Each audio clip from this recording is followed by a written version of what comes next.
بسم اللہ الرحمن الرحیم۔ محترم ناظرین سامعین و ویورز، السلام علیکم ورحمۃ اللہ وبرکاتہ۔ امید ہے آپ اللہ تعالیٰ کے فضل و کرم سے خیریت سے ہوں گے۔ اللہ تعالیٰ آپ کو، آپ کے اہل خانہ کو ہمیشہ اپنے حفظ و امان میں رکھے، آمین۔ راہ ہدایت و نجات کے سلسلے کا ولاگ درس قرآن کا آغاز کرتے ہیں۔ مدرس ہوں گے جناب قاری حافظ مولانا محمد اقبال صاحب، خطیب جامعہ مسجد نگینہ انصاریہ شیخوپورہ، اور اسے اپنے یوٹیوب چینل بشیر رشیدی سے آپ کی خدمت میں پیش کروں گا۔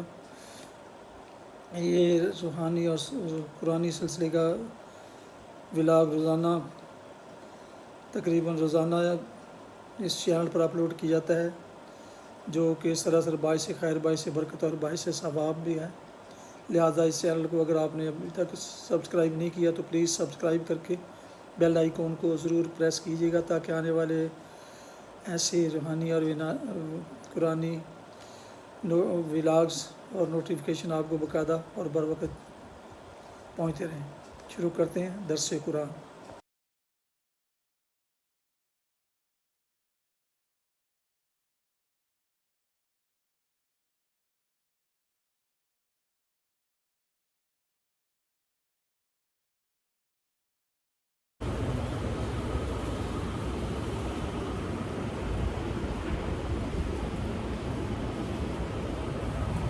الحمدللہ وکفی والصلاة والسلام علی من لا نبی بعد، ما بعد فاعوذ باللہ من الشیطان الرجیم، بسم اللہ الرحمن الرحیم۔ مثل الذین حملوا التوراة ثم لم يحملوها كمثل الحمار يحمل أسفارا، بئس مثل القوم الذين كذبوا بآيات الله والله لا يهدي القوم الظالمين۔ قل يا أيها الذين هادوا إن زعمتم أنكم أولياء لله من دون الناس فتمنوا الموت إن كنتم صادقين ولا يتمنونه أبدا بما قدمت أيديهم والله عليم بالظالمين۔ قل إن الموت الذي تفرون منه فإنه ملاقيكم ثم تردون إلى عالم الغيب والشهادة فينبئكم بما كنتم تعملون۔ صدق الله العظيم۔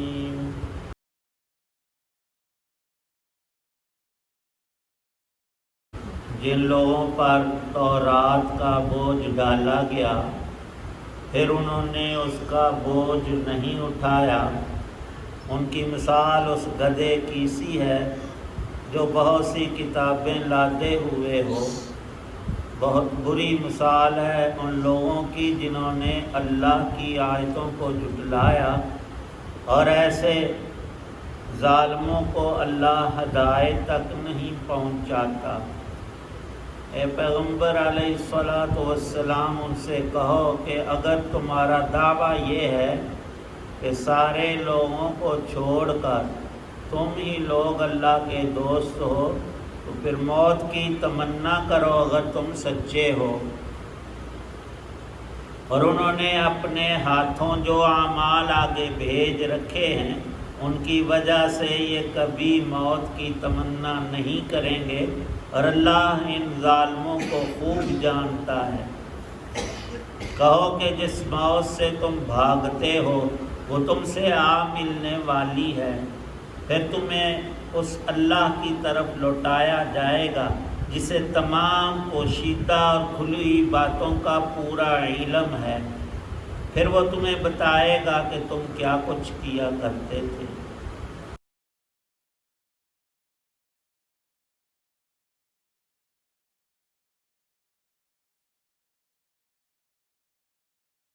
سورۃ الجمعہ کی آیت 5 تا 8، ان 4 آیات میں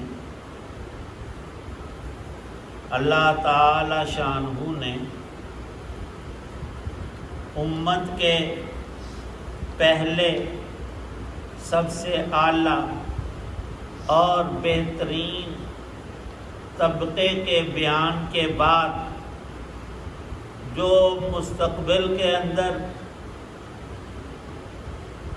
کمی واقع ہونے والی تھی اس کو ایک عجیب مثال کے ساتھ بیان فرمایا ہے تاکہ اللہ تعالی شانہ کی یہ ہدایت تامہ اور کاملہ جو قرآن پاک کی صورت آیات اور مضامین میں بیان شدہ ہے اس میں کہیں کوئی کسی طور سے کمی باقی نہ رہے۔ حضرت رسول پاک صلی اللہ علیہ وسلم کی بعثت کے 4 عظیم ترین بنیادی مقاصد پچھلی آیتوں میں بیان ہوئے۔ آیت نمبر 2 میں اللہ تعالی شانہ نے نبوت اور رسالت کی تکمیل، ہر چیز کی ایک ابتدا ہوتی ہے اور ایک انتہا ہوتی ہے۔ آپ ایک مکان تعمیر کرتے ہیں، پہلے بنیادیں ہیں، پھر اوپر جو کچھ بنانا ہے، پھر اس عمارت کی خوبصورتی ہے، جب وہ مکمل ہو جائے پھر لوگ دیکھ کر آشش کرتے ہیں۔ حضرت رسول پاک صلی اللہ تعالی علیہ وسلم نے نبوت کی مثال ایک محل سے سمجھانے کے لیے ارشاد فرمایا، کسی شخص نے ایک بڑی خوبصورت عمارت، رہائش گاہ، ایک محل اپنا تیار کیا اور اس کی تکمیل کر ڈالی، صرف ایک جگہ خالی چھوڑی، ایک اینٹ کی۔ فرمایا نبی پاک صلی اللہ علیہ وسلم نے کہ شخص سے مراد اللہ تعالی شانہ ہے اور محل ہے قصر نبوت اور رسالت، اور جو ایک اینٹ کی جگہ رہتی تھی میں اللہ کا آخری پیغمبر ہوں، اب وہ مکمل ہو گئی بات، میرے بعد لا نبی بعدی تا قیامت میں ہی سب انسانوں کا نبی ہوں اور رسول ہوں۔ اس بات کی وضاحت پیچھے آئی، رسول پاک صلی اللہ علیہ وسلم نے اپنی 23 سالہ نبوی زندگی کے شب و روز دعوت و تبلیغ کا کام ایسی جام فشانی اور تندہی سے انجام دیا کہ اللہ تعالی شانہ کی مدد سے پورا جزیرہ عرب ایمان کی دولت سے مالا مال ہوا۔ جب آپ نے آخری حج فرمایا ہے، اعلان عام کیا سن 10 ہجری میں کہ سب مسلمان میرے ساتھ حج کے لیے نکلے، مدینے والے تو نکلے ہی، آس پاس اور جہاں تک ایمان کی روشنی پھیل چکی تھی، اکثر مرد اور ساتھ میں خواتین سب حج کے لیے نکلے تو 1 لاکھ سے یقیناً زیادہ کا مجمع رسول پاک صلی اللہ تعالی علیہ وسلم کے ساتھ تھا۔ یہ تو حج کرنے والے تھے، اس وقت اہل ایمان کی تعداد سینکڑوں اور ہزاروں میں نہیں، لاکھوں میں پہنچ چکی تھی، اور آپ نے اپنی وصایا میں یہ ارشاد فرمایا تھا کہ عربوں کے لیے جزیہ نہیں، یا اسلام قبول کر لیں یا اس علاقے کو چھوڑ کر کہیں اور چلے جائیں، ان کو جلا وطن کر دیا جائے۔ باقی دنیا کے کفار اور مشرکین، ان کے لیے اسلام کی دعوت ہے، قبول کر لیں ایمان کو اور اسلام کو تو وہ اہل ایمان کے بھائی ہیں، وہ مسلمان ہیں، برابر کے ان کے ہر چیز میں حصے ہیں۔ قبول نہ کریں تب بھی ان کے لیے جنگ نہیں، وہ جزیہ اور ٹیکس، وہ ایک معمولی رقم، ان کی حفاظت مسلمان کریں گے، اور وہ دین کے اندر کسی طور رکاوٹ نہیں ڈالیں گے، اس شرط کے ساتھ یا مسلمان ہو جائیں یا جزیہ دیں۔ اور اگر دونوں باتیں قبول نہیں تو پھر تیسری ہے جہاد کی بات، جنگ کی بات۔ لیکن عربوں کے لیے دو ہی باتیں ارشاد فرمائیں، مسلمان ہو جائیں یا اس علاقے سے نکل جائیں، یہ خالص اسلام کے لیے اللہ نے متعین فرما دیا۔ تو اللہ کی کیسی مدد اور نصرت اپنے نبی آخر الزمان صلی اللہ تعالی علیہ وسلم کے ساتھ کہ پورا جزیرہ عرب، جہاں تک عرب لوگ آباد تھے، سب میں اسلام اور ایمان پھیل گیا۔ یہ برکت ایسی ہے کہ دنیا کی کوئی قوم اور پڑھا لکھا بندہ اس کا انکار کر ہی نہیں سکتا۔ اور آپ نے یہ بھی ارشاد فرما دیا کہ عربوں کے اندر خرابیاں اور کمیاں اور گناہ بہت آ سکتے ہیں، لیکن بت پرستی وہاں نہیں آئے گی۔ وہ اللہ کے نبی نے لا الہ الا اللہ کی ایسی ضرب لگائی کہ وہ شرک کی صورتیں بالکل مٹا کر رکھ دی۔ مکے کے مشرکوں نے تو خانہ کعبہ کی دیواروں کے ساتھ اور اندر بھی اور کئی جگہوں پر بہت بت بنا کر رکھے ہوئے تھے۔ جب مکہ 8 ہجری میں فتح ہوا، نبی پاک صلی اللہ علیہ وسلم کے ہاتھ میں ایک ڈنڈا ہے، اس لاٹھی سے ان بتوں کو زمین پر گراتے ہوئے قرآن پاک میں یہ الفاظ پڑھ رہے تھے، جاء الحق وزہق الباطل ان الباطل کان زہوقا۔ حق آ گیا ہے اور باطل اب یہاں سے نکل گیا، ختم ہو گیا۔ اور آپ نے ارشاد فرمایا ان سب پتھر کے بنی ہوئی مورتیوں جن کو لوگوں نے رب قرار دے رکھا تھا، شرک کی غلاظت میں پڑے، ان کو توڑ کر پتھر بنا دیا جائے، ریزے کر دیے جائیں۔ اور صرف مکے ہی میں نہیں، پورے عرب میں جہاں کوئی بت خانہ تھا اس کو مٹا دیا گیا۔ اور پھر نبی پاک صلی اللہ علیہ وسلم نے اپنے صحابہ علیہ رضوان کو جہاد کے اصول، مقاصد اور طرق پورے طور پر سمجھا کر یہ وصیت فرمائی کہ تم نے دین کو، قرآن کو، ایمان کو، اسلام کو صرف اپنی ذات تک محدود نہیں رکھنا، دنیا کے سارے انسانوں تک پہنچانا ہے۔ اور اللہ کی شان کہ نبی پاک صلی اللہ علیہ وسلم کی اس وصیت پر تمام صحابہ نے، بلکہ آگے تابعین، تبع تابعین تک ایسی جد و جہد اور عظیم ترین کوشش کی کہ دنیا کی آبادی جہاں تک تھی وہاں تک یہ پیغام پھیلا دیا۔ جزیرہ عرب کامل طور پر اسلام میں داخل ہو گیا، اور جو عجم تھے یہاں ہمارے پاکستان میں کراچی، سندھ، ملتان تک تو خود صحابہ تشریف لائے۔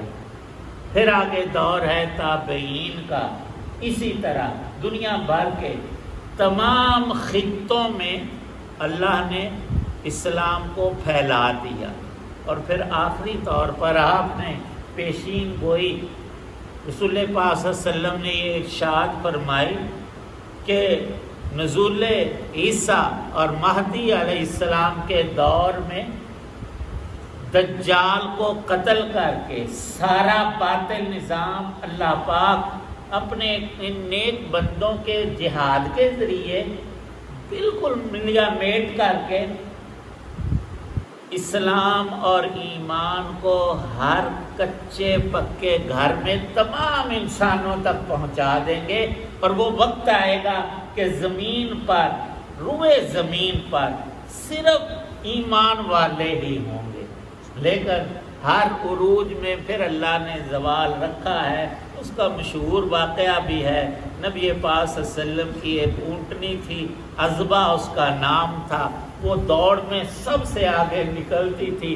ایک دیہاتی کو پتہ چلا، اس نے ایک اونٹ پال کر موٹا تازہ دوڑ والا بنا کر مدینے کا رخ کیا اور صحابہ سے کہا کہ سنا ہے کہ تمہارے نبی کی اونٹنی سب سے آگے نکل جاتی۔ انہوں نے کہا بالکل ایسا ہے۔ اس نے کہا کہ میں اونٹ لایا ہوں اپنا تیار کر کے، تو آج دیکھتے ہیں جیت کس کی ہوتی ہے۔ دوڑ لگائی، اس کا اونٹ آگے نکل گیا۔ صحابہ کو بڑا صدمہ ہوا، غم ہوا کہ نبی پاک صلی اللہ علیہ وسلم کی اونٹنی تو سب سے آگے جاتی تھی، اب پیچھے کیوں رہ گئی؟ تو اس وقت جب اطلاع کی کہ آپ کی اونٹنی آج پیچھے اس اونٹ سے، بدوی کے اونٹ سے پیچھے رہ گئی ہے، تو نبی پاک صلی اللہ علیہ وسلم نے ایک عظیم ترین ہدایت برا جملہ ارشاد فرمایا کہ یہ اللہ کا قانون ہے، ہر چیز جو چڑھتی ہے وہ گرتی ہے۔ یہ اونٹنی سب سے آگے جاتی تھی، اب ہمیشہ کے لیے کسی کو یہ طاقت نہیں ملتی کہ وہ بادشاہ ہے تو بادشاہ ہی رہے، وہ بیچارہ بیمار ہو جائے گا، معزول ہو جائے گا، مر جائے گا، اس سیٹ پر دوسرے نے آنا ہی آنا ہے۔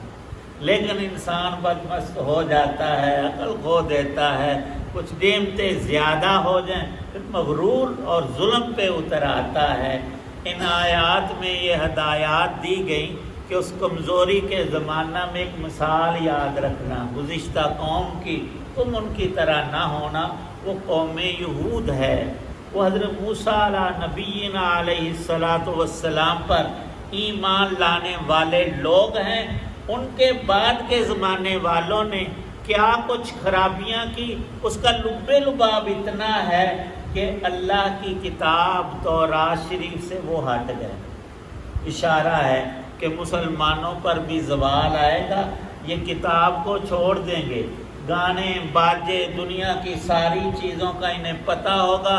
نہیں پتہ تو آج بھی سینکڑوں نہیں ہزاروں مسلمانوں کے گھرانوں میں لوگ اسی محلے میں نکل آئیں گے جن کو کلمہ شریف بھی نہیں آتا، نعوذ باللہ من ذالک۔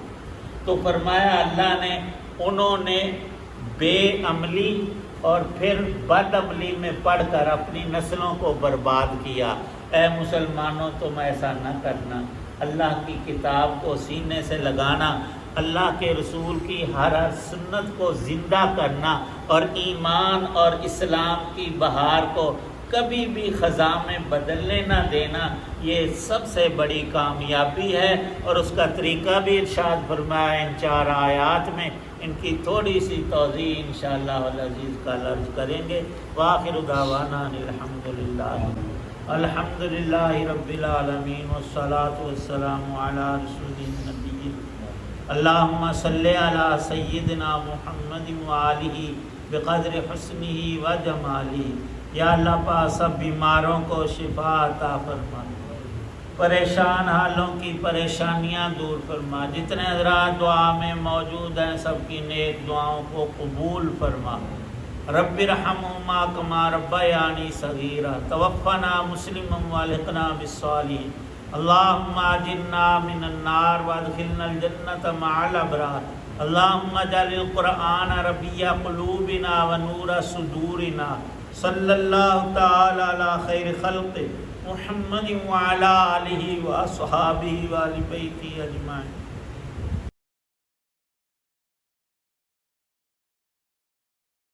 آپ نے سنا اور دیکھا راہ ہدایت و نجات کے سلسلے کا ولاگ درس قرآن، جس میں آج سورہ الجمعہ کی آیات مبارکہ 5 تا 8 کی تلاوت، ترجمہ اور تفسیر بیان کی گئی، اور مدرس تھے جناب مولانا محمد اقبال صاحب، جسے میں نے اپنے یوٹیوب چینل بشیر رشیدی سے آپ کی خدمت میں پیش کیا۔ ایک دفعہ پھر گزارش ہے کہ اگر آپ نے ابھی تک اسے سبسکرائب نہیں کیا تو پلیز سبسکرائب کر کے دوستوں سے شیئر بھی کر لیں۔ شکریہ۔ اللہ تعالیٰ آپ کا حامی و ناصر ہو، اللہ تعالیٰ آپ کو، آپ کے اہل خانہ کو ہمیشہ اپنی زمان میں رکھے، آمین۔ اپنا بہت خیال رکھیے گا، اپنی دعاؤں میں پاک وطن، والدین، آباء و اجداد، اعزاء و اقارب، دوستوں کے علاوہ اس ناچیز کو بھی شامل فرمائیں تو انتہائی شکر گزار ہوں گا۔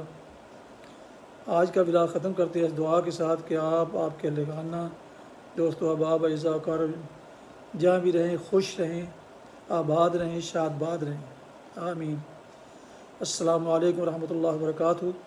پاکستان زندہ باد۔ اللہ حافظ۔